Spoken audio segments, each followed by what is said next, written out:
what are your thoughts about the recent ceasefire with Lebanon? And just to maybe give context to it, at least from the way I understand it, I feel that very often Israel has been pressured, we'll say by the U.S. For example, the Yom Kippur War, where Prime Minister Golda Meir, actually they say 2 days into the war was contemplating suicide. She shared that. Yeah. And that was because of her mistaken decisions to yield to the pressure of Henry Kissinger, as opposed to, and the U.S. really, representing the U.S., versus Preemptively attacking. Attacking based on evidence on the ground. And I literally read this in the Israeli government archives, Yeah. that she was considering preemptively attacking and said, no, we're going to hold back and we're going to sacrifice soldiers on the altar of United States support. So first of all, I have to say it's just very painful for me when I think about that. And I feel that Israel has done that so much. That's the most painful thing about, and I think about October 7th and everything, is that we literally sacrifice our own. It's like even decisions, I don't want to get into that conversation right now, but decisions that were made after October 7th in Gaza, I feel there were decisions that were wrongly made that was sacrificing our own. But anyway, so the ceasefire now with Lebanon, my understanding anyway, I'm not privy to inside information, but was that the U.S. twisted Israel's arm in saying that if you don't sign the ceasefire, then we're not going to veto in the UN the call for either whether it was a Palestinian state or whatever it may be. And arguably, I was able to hear, but I still wonder, right? But I was able to hear that maybe in such an instance, Israel's better off signing that ceasefire. But I wonder what your thoughts are about that ceasefire, whether there was justification based on the Rebs' view, or not. Right. Okay, so I think that speaks to something of a meta question, which is the difference between us studying the Rebbe's views on Israel and studying military theory, and the Rebbe himself, right? Which is the following.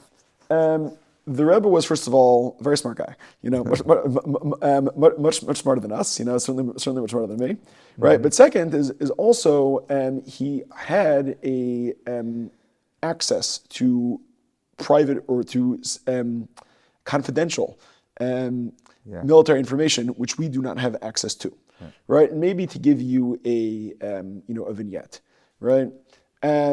Very soon after October 7th. We've had this was revealed. There were conversations to do a full-on attack on Hezbollah in Lebanon, but the Israeli government chose not to do an attack in the north. And I have friends, actually, particularly the son of one of my teachers, was on the Lebanese border basically all of the past academic year, 2023-2024.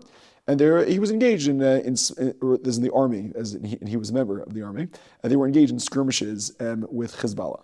And for those reading the Rebbe's views, it seemed like Israel was making a major mistake by not going in and pummeling Hezbollah.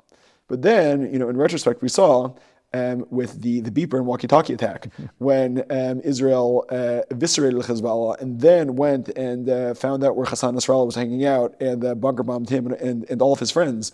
And to quote Bibi Netanyahu, they killed Nasrallah and Nasrallah's replacement and the replacement of the replacement and the replacement of the replacement of the replacement is currently in Iran hiding. So on the surface, it seemed like a bad idea not to attack then, based on the rubric that the Rebbe offered us. Right, but with having the intelligence that was revealed later, we see that it was in fact a good idea to wait. Now that said, what about the current ceasefire in Lebanon? So you really have to ask, and this I think is a question of conscience that the people who are making the decisions have to ask. Yeah. Was a ceasefire made in response to American pressure? Was a ceasefire made from a place of irresoluteness? From a place of fear, from a place of low self-esteem, from a place of not having a plan, or was it a strategic move which will ultimately help the Jewish people? My suspicion is that it was probably the former, and I think this is also the suspicion. The former meaning that it was coming from a place of weakness. You feel that it was? I don't know. Okay. That's my suspicion. Right. Your suspicion. Right. Okay. And it's also the suspicion of many rank and file soldiers that I know. And I think also, unfortunately, this actually the son of a different one of my teachers was recently critically injured in Lebanon. And I think that this is something we've alluded to a few times, but there's a certain feeling by some of the soldiers, by the young people, by their parents, of a certain futility of the sacrifice. I think it creates a certain responsibility that if the ceasefire was made, we really, really hope that it was made for good reasons and not for reasons of irresoluteness. Broadly speaking, the situation in Lebanon has been a disaster since 1970. What happened in 1970? In 1970, the Palestine Liberation Organization under Yasser Arafat was hanging out in Jordan. Now, they don't know, seemingly the Palestine Liberation Organization does not know how to get along with anyone, not only Jews.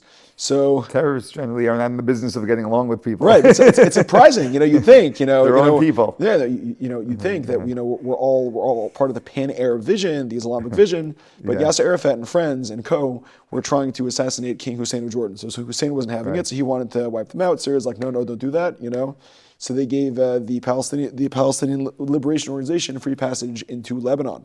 And they hung out in southern Lebanon and turned that into a disaster. Finally, in 1978, Israel went in to Lebanon and attacked, and they conquered up the Litani River. Now, the Litani River is a very important natural barrier between Lebanon and Israel. As it is now, there is no natural barrier, like the border just ends. And I've been to the border myself, so I can tell you there's a field and then there's some no man's land, but there's no natural geographic border. And that's why if you look at the Israeli north, look at videos in the Israeli north, you'll see like in the town of Metula, which is a northernmost border town, most of the towns there have some degree of damage, and I believe 50% of them have been destroyed. Wow. And I can tell you over the course of the past year, my next door neighbors were people who were refugees from the Israeli north. Right, so the situation in Lebanon, unfortunately, has been an endless cycle for almost 50 years. Right, we're going on 46 years of war and over 50 years of terrorist activity coming from Lebanon. So yeah, I mean, my hope would be that Israel would take up the Litani River, say this land is now Israeli land. Any Lebanese people who want to live here in safety, in health, get healthcare, get benefits, they're welcome to join. And people who don't are welcome to go elsewhere, to Lebanon, to Syria, what have you.